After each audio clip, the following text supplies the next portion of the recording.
Twin Vice Paranormal Detectives. Prologue. Stick, Stock, Stone Dead. From The Tales of Beadle the Bard, he read, peeling back the yellowed page with a sullen look. Then he began.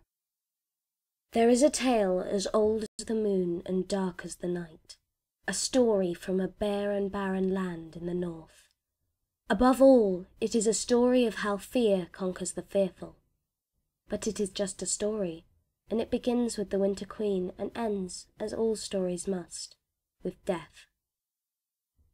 There are many tales of the Winter Queen, but only one of them is true. It is true when they say her hair as white as snow, her eyes dark as coals, her face pale as death. It is also true when they say her face is blank and empty, but for the slit where her mouth should be, like a slash in a bag of flour. It is true that she is as old as the mountains and young as a rose, that she has as many names as the stars have and no name at all, and how a cloak of white rabbits falls over her shoulder, though she wears no clothes at all. But it is absolutely true when they speak of her serpent mirror Ouroboros, the never-ending silver chain. Mirrors never lie, but neither can they be trusted, for mirrors are the trickiest of all magical objects. That mirror was forged by the skilled fingers of Nog the Nefarious, a foul goblin who hated muggles with a passion, and spent his hours devising new and wicked charms in which he would spill their blood. Amongst these charms was the sword Blackabar, who, in the midst of battle, would grow so heavy that his owner could no longer hold its weight, and therefore perish in the fight. The silver bell Isil, whose sweet notes caused the listener to hear the death cries of loved ones who had suffered terrible fates. The ring Storge, whose wearer turned pale in rage with envy, and saw only treachery and deceit in the actions of those around them. But Nog's greatest treasure was the Ouroboros, whose silver frame was coiled to form the world serpent devouring its own tail. Ouroboros was said to have so many spells cast upon it that even Nog did not know its full wicked power, for he was a foolish creature who played with fire. There are children in her mirror, those who strayed too far from the forest path and found the white-haired queen with her empty eyes and slit mouth sitting lonely beside that glass. Those who stepped through the mirror chasing dreams and flickering lights, dancing all the way. And behind the glass they remain, their hearts and names and souls stolen away in a jar for the White Queen and her mirror to consume. That is how she survives the tick-tick-ticking of the clock, for a child's soul is much stronger than a grown-up's. Once, they say, she bore 2 children of her own, Sol and Salazar, one bright as the sun, the other pitch as night. They amused her for a time, but the winter mist drew close on that heart, and she gave the sun to the night to carve up under a bloody moon. So when you look in a mirror, dear ones, remember Salazar's betrayal of brave Sol, and the poor ones forgotten behind the glass, belonging to none but the dark and the Winter Queen in her cloak of white rabbits. And when you go deep into the heart of the woods in winter, you will find what became of those children. Where their blood once soaked into the earth, tall above the grass they now stand, flowers with the faces of sleeping children. For the woods feel the loss of a child, but the Winter Queen does not. Percy Weasley closed the worn copy of The Tales of Beadle the Bard and looked into the faces of his audience, smiling proudly. The twins were gawking at him, open-mouthed and unimpressed. "Hang on a minute, Perce. That's your tale."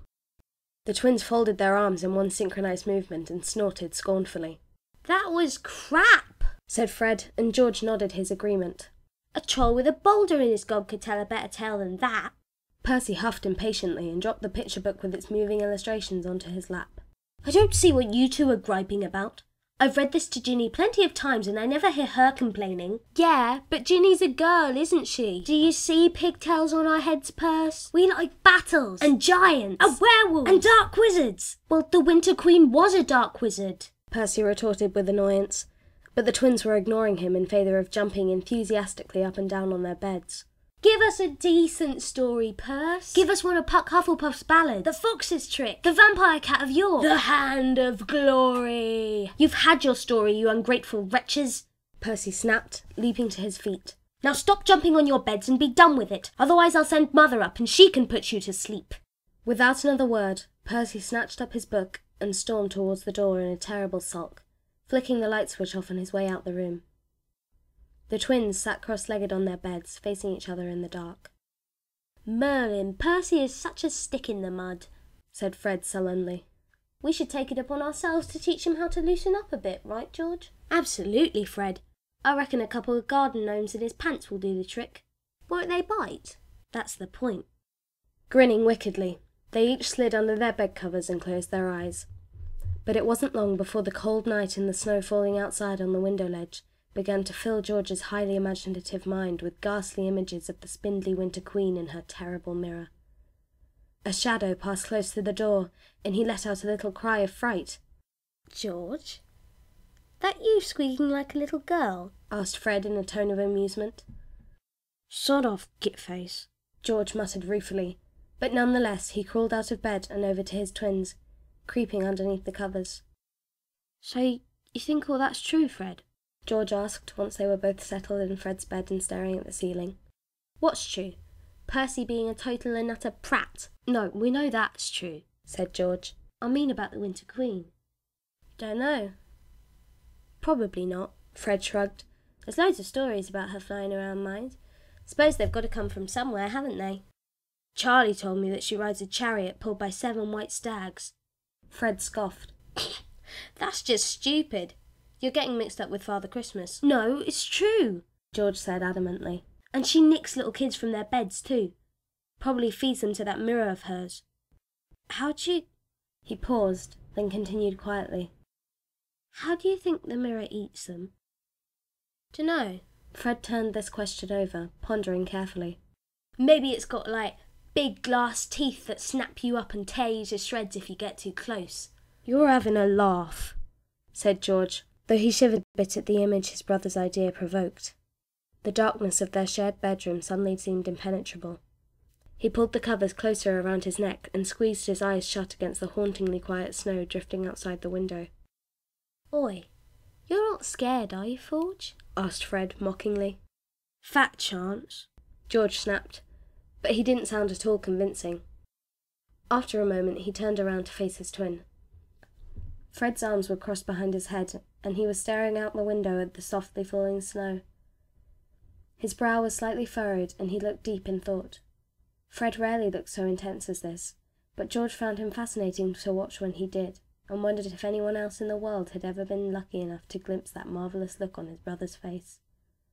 I'd give her hell if she tried to nick you, you know, said Fred abruptly. George looked at his twin in amazement, then, slowly, the corner of his mouth twitched into a smile. Good, George grinned toothily.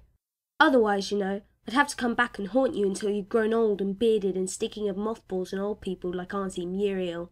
Well, that'd be better than nothing at all, right? Said Fred seriously. I mean, it's not like I can be without you, is it? Us being twins and stuff. George thought about it for a moment, but the idea of being one twin and not two left an unpleasant taste in his mouth, rather like the time he'd fallen face first into a pile of gnome dung in the garden.